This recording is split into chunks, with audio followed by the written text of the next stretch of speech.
Hi, this is Dr. Andrew Hahn, and this is the 30th podcast of our podcast, Guided Self Healing Fearless Living. And today is October 31st, uh, 2021. And I have not been around for a while because we've been finishing our book, and we just finished the last edit of our book that we've sent in. And what I will say is, next time I try writing a over 300-page book with my partner in this journey, I think we'll take like a long retreat and just write the book, because trying to write the book while living your life is a very interesting experience, which I would not recommend to people. But we're all done now, and really excited about it. So if you're interested in reading, the book comes out on February 22nd. It's called The 1 Hour Miracle. And it's really, it's about the 1 hour miracles, because we get some 1 hour miracles. And but what is a miracle really? It's really becoming more free. So people come in for symptom relief, and then what they find is they'll get things that might seem somewhat miraculous around symptom relief. And then they find that what they're really looking for is freedom to be able to be present in every moment. And that the symptom that got them into therapy really was just a doorway that opened to a whole new world and a whole new possibility.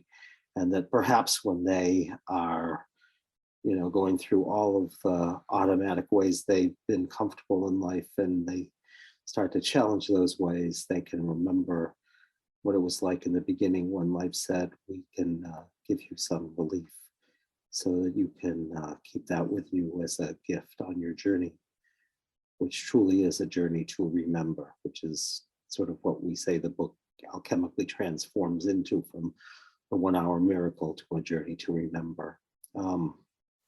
So if you want to buy the book, you can do that. It is going to come out on Amazon on, it's going to come out on the 22nd, and you can pre-order it on Amazon, or you can pre-order it from Simon & Schuster also. And of course, we would deeply appreciate that. I think you'll find it interesting. This podcast, I want to talk about how it is that I have come to, when I've worked with clients, they say, what we realize is that can't be re-traumatized. And I want to tell you a session that happened recently that really underscored it. And the key again is one thing, which is that when you're traumatized, whatever the trauma is, you lose perspective, and you get stuck in that moment, you could say, and you relive it, and you're resourced like whoever you were in that moment, whether it's a 1-year-old you, as is in this case I'm about to tell you, or you from another lifetime, or one of your ancestors, or whoever you are. You get stuck there, and you start identifying with the one who's stuck, and you lose all perspective. And we talked about this before when we talked about,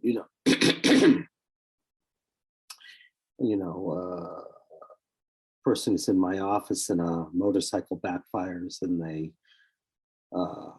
fall onto the floor screaming, don't kill me or something. And we realize, of course, that nothing's happening in the present moment, but they're reliving something from when they were a soldier in Afghanistan. And if we can help them gain perspective and say, this is the present moment, and you're just identifying with someone else right now.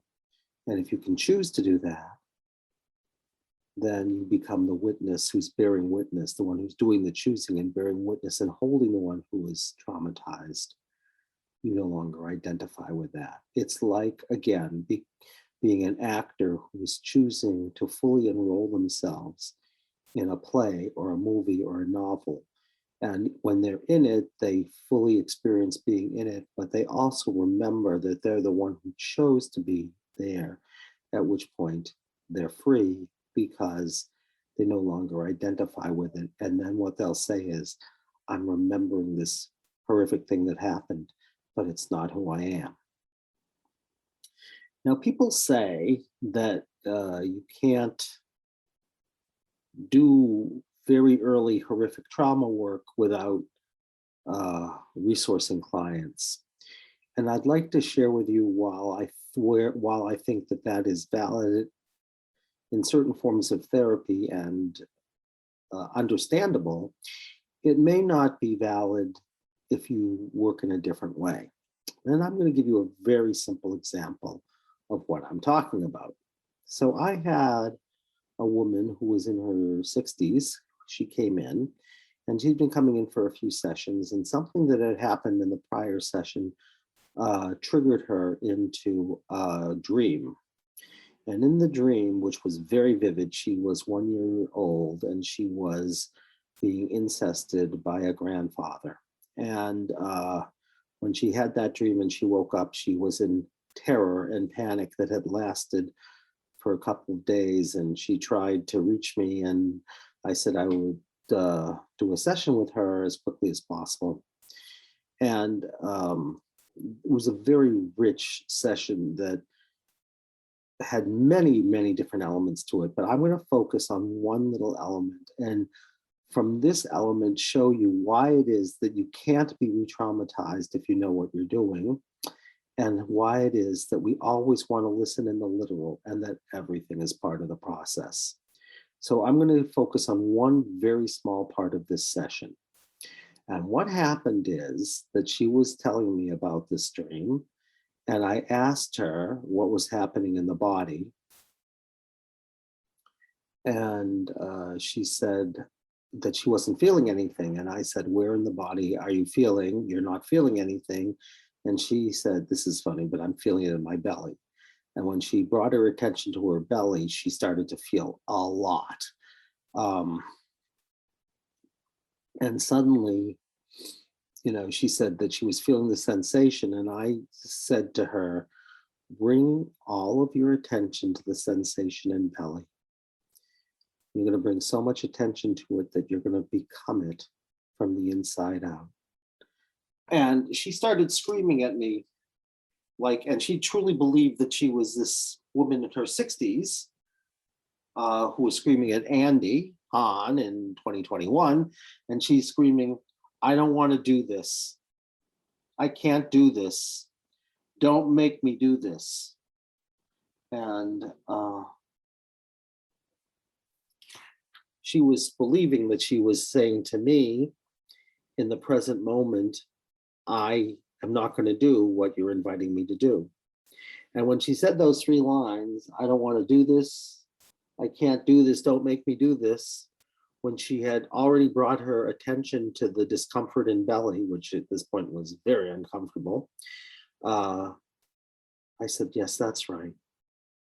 And then I was a little educational. I said, you think that you're you in the here and now as a 60-year-old woman, but really, as soon as you chose to bring your awareness to discomfort in belly, you were this 1-year-old girl who was being incested by a grandfather.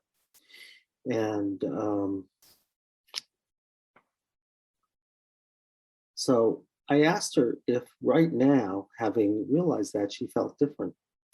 And she did. She felt profoundly different. She said, I feel way better, but I feel now like I'm two, and I'm walking away. So I'm going to tell you about the next part of all of this, because what she had said when she started the session was this grandfather, she always had seen him with this virulent, malevolent smile. She had seen photographs of him and always was unbelievably freaked out. But while she's having the memory of this incest, what struck her, but she didn't make the connection, was that after the incest occurred, and I'm not going to go into the details of the incest, he was kind to her.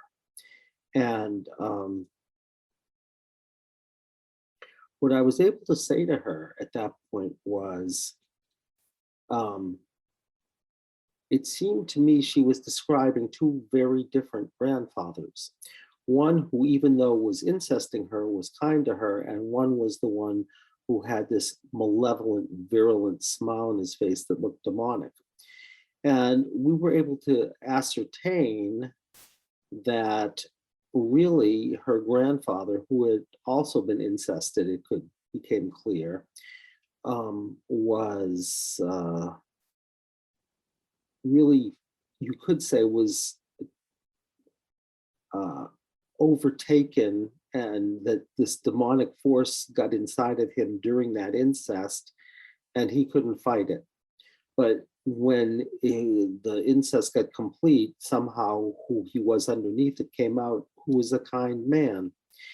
And the reason this woman realized this was that um, when I pointed out this difference between how she described him as kind versus this virulent, malevolent, smiling, sadistic person, she said, it's really quite stunning. And at that point, she saw herself as a 2-year-old girl, but she said, I'm now 2 and I'm walking, and not just in a fetal position rocking, but I feel broken, I feel dirty, and I feel marred for life all the way through my soul. And it became clear that the part of her that felt that way was, in fact, taken over herself by this demonic energy that had scarred her soul for life. And that was a different order of problem. So she felt that scarring. And then she said, I know what I need to do to take care of this. I need green light. And when she started channeling the green light, she said, that's not enough. But when she started channeling the green light, she said, I'm now seeing Saint Germain and the violet light of Saint Germain. And she said, the violet light of Saint Germain, uh, the violet light is handling it. And this horrific, dark, black, lava-like energy is changing. And she said, you know, now I can vomit it out. And she could vomit it out. And she said, while that was happening, there was this golden light that came in all on its own. And after a very short period of time, she said, I just feel done. She said, I've not felt this way before. That whole thing took about 20 minutes. And she got in touch with me a couple of days later and said that she felt profoundly different. So, what I want to reiterate again for all of you is that as soon as you're always, life is always revealing things to us. Let's just say it that way. And if we can choose to be the one who chooses to be in relationship to what's being revealed and bearing witness to it and holding that one, we'll be free. And even when she hadn't realized that was going on, because I asked her to bring her attention to the sensation, and then she starts screaming at me, don't make me do this. I don't want to do this. I can't do this. Of course, that wasn't her. And as soon as I could point that out to her and say, really, that was this 1-year-old you, she suddenly got it. And that part was done. The physical incest was just out of her body. Just by that, it didn't need any other practices like emotional freedom technique, if you know it, or EMDR, if you know it, or chakra healing, or any of the other things one might do if you know this world. Just being able to bring her witness function and bear witness and hold the young infant was enough to transform the energy in the body. And just to bring the attention then to the slightly older one who is now walking, but was feeling marred for life, and sending her this green, then violet, then golden energy was enough to transform that. And people say, well, how could this happen in a moment? And I say, well, if the trauma can happen in a moment, why can't the healing happen in a moment? All you have to do is find out the crystallizing moment and choose to become the sensation associated with it, and you're free. Now, not only we find that out in this session, we found out how it played out through generations, coming into her generation and even going forward, and how this had gotten played out over and over and over again in ways that she had been blind to until she was able to see this. And this led to hope that not only would this heal for her, but would heal for all of the people who've been incested in the line, and anything that was being carried further on down through her own children. And all of this can happen in a very short period of time. At least in my experience, that's so. So I want to thank you for listening to this. And again, I welcome your comments. I know that what I'm saying is not state of the art in what is current psychology. So I can only tell you, in my experience, it's um, you don't have to titrate things. You don't have to take years preparing yourself. You don't have to go in and come out. You just have to choose to experience what's here right now. And notice again, we didn't regress the 60-year-old client to being age one. The 1-year-old was here as a body sensation. And all we have to do is choose to bring our awareness to that sensation. And then we become that sensation by choice, which means we become the 1-year-old by choice, but this time holding her from a whole different place so that we can experience that we've had her experience, but she isn't who we are.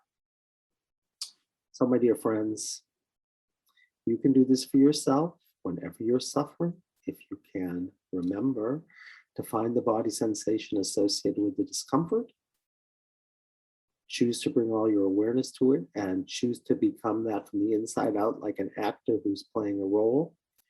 And then whatever you say, whatever you do, is the remembering of what happened.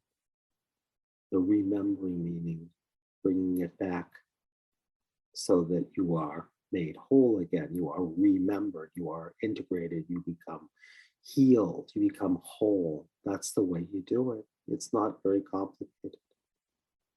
At least not in my experience, it's not very complicated. And then it's just a question of finding out the exactly best thing to work on, and if necessary, to find out where it crystallized, because everything else is just going to be an echo. So, my dear friends, having said that, I wish you well doing your own healing work. And if there's something like this where you can't hold it yourself because it's very difficult, that's why we have life-centered therapy practitioners who can hold you while you hold whatever it is that is the place where something couldn't be handled, so you can master it and be free. So again, I welcome your comments, your questions. If you try this for yourself, I'd love to know how it works for you. And just remember, become the sensation, and then everything you say is literally their story. It's literally their story. So try it, and but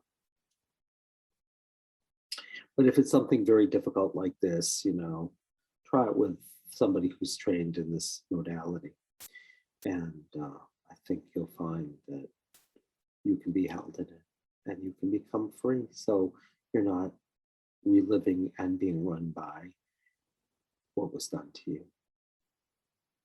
And in that way, you can be free. So whoever did this terrible thing to you, or whatever terrible thing happened to you, it's just one more experience. They don't win. So if you want to reach me, AHAHN at lifecenteredtherapy.com. And of course, our website is lifecenteredtherapy.com. And if you want to do our online training, you can just find out about it by going to go.readyforamiracle.net/free-training.